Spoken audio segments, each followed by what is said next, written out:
Hello everyone, Meena रसोई घर में आप सभी का बहुत बहुत स्वागत है।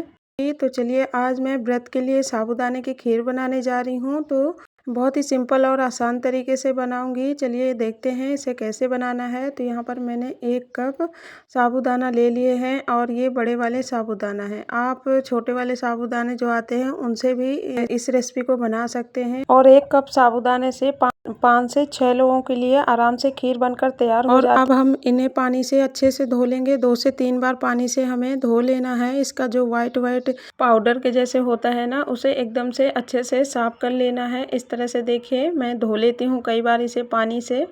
और ध्यान रहे कि हमें साबूदानों को बहुत ज़्यादा मसलना नहीं है कि हम मसल के जैसे धोते हैं ना, इस तरह से हमें नहीं धोना है, नहीं तो ये बिल्कुल से आटा के जैसे बन जाएगा। तो इस प्रोसेस को हमें बहुत ही हल्के हाथ से कर लेना है। तो देखिए यहाँ पर मैंने 2 से 3 बार पानी से अच्छे से साबूदानों को वॉश कर लिया है। अब चलिए हम इसकी खीर बनाना शुरू करते हैं। तो गैस या फिर चूल्हे को जला लेते हैं। तो मैंने गैस में कढ़ाई रख दी है और कम आंच पे ही हमें कढ़ाई को गरम कर लेना है। इसमें मैं डाल रही हूँ 1 से 2 चम्मच घी को थोड़ा सा इस तरह से मेल्ट कर लेते हैं। और जैसे ही थोड़ा सा घी मेल्ट हो जाएगा, बर्तन को इस तरह से चारों तरफ घुमाएंगे, ताकि इससे क्या होगा कि कढ़ाई हो या कोई भी बर्तन, इसमें ना साबूदाना नीचे चिपकेंगे नहीं। और जो हमने साबूदाने को धोकर रखा था, सभी साबूदानों को इसमें डाल देंगे कढ़ाई में और हल्के हाथों से चलाते हुए इस तरह से थोड़ी देर के लिए रोस्ट कर लेना है, लगभग 2 से 3 मिनट के लिए। तो ये थोड़ा बहुत तो चिपकता ही है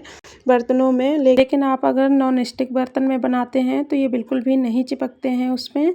और अब मैं यहाँ पर 1 लीटर के करीब दूध ले रही हूँ। ये भैंस का दूध है, आप कोई भी फुल फैट दूध का इस्तेमाल कर सकते हो। तो इसमें मैंने दूध डाल दिया है कढ़ाई में। अब दूध को इस तरह से करछी से चलाते हुए हमें उबाल आने तक पकाना है। तो इसमें जब तक अच्छे से उबाल नहीं आ जाता तो हमें करछी को बंद नहीं करना है, हमें इसी तरह से चलाते रहना है, वरना ये कढ़ाई की तली में बहुत जल्दी से चिपकने लग जाता है। तो देखिए मैंने थोड़ी देर इसे पका लिया है और ये थोड़ा सा गाढ़े भी हो गए हैं। तो यहाँ पर मैं केसर के 2-4 धागे भी डाल देती हूँ। इसे आप डालना चाहते हो तो डाल सकते हैं, वरना स्किप भी कर सकते हैं। लेकिन इसमें खीर में ना बहुत अच्छा सा एक कलर आएगा, हल्का येलो कलर केसर को डालने से, इसलिए आप डालिएगा ज़रूर। और इसे आप 2 चम्मच गर्म दूध में पहले भी थोड़ी देर के लिए केसर को भिगोकर रख सकते हैं, उससे और ज़्यादा अच्छा कलर आएगा। मुझे याद भूल गई थी तो मैंने नहीं भिगोया था, तो मैं डायरेक्टली कढ़ाई में ही मैंने डाल दिया है।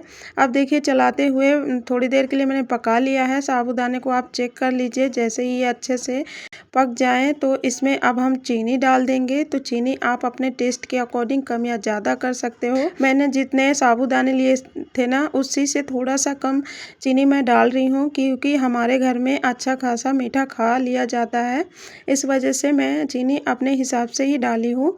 आप अगर मीठा कम खाते हैं तो थोड़ा बहुत कम कर लीजिए।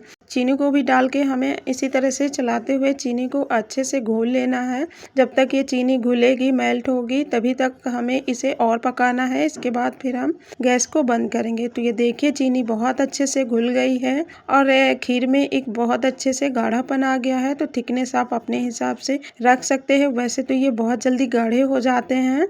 मैंने इसे दूध में बनाया, आप चाहें तो आधा दूध और आधा पानी में भी बना सकते हैं, तब भी ये खीर बहुत बढ़िया बनकर तैयार होती है।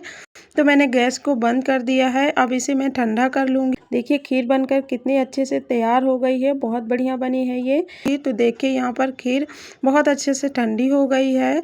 आप चाहें तो इसे फ्रिज में रख कर भी थोड़ा सा ठंडा कर सकते हैं, उसके बाद आप सर्व करिए। थोड़ा सा मैंने कटे हुए बादाम डाले हैं, आप डालना चाहें तो डाल सकते हैं, वरना स्किप भी कर सकते हैं। या फिर आपको कोई और ड्राई फ्रूट्स पसंद हो तो वो भी आप अपने पसंद से डाल सकते हैं। यहाँ पर सर्विंग बाउल पे ट्रांसफ़र कर लेते हैं। तो देखिए कितनी गाढ़ी और अच्छी खीर बनकर तैयार हो गई। अगर आपको मीठा खाना पसंद है तो इस तरह से एक बार इस साबूदाने खीर की रेसिपी को बनाकर ट्राई ज़रूर करना। थोड़ी सी मैं डेकोरेट कर देती हूँ कुछ इस तरह से। तो अगर आज की यह खीर की रेसिपी आपको थोड़ी भी पसंद आई हो तो लाइक शेयर, चैनल को सब्सक्राइब कर लीजिए। और फेसबुक पेज में देख रहे हैं तो प्लीज़ फॉलो करिएगा।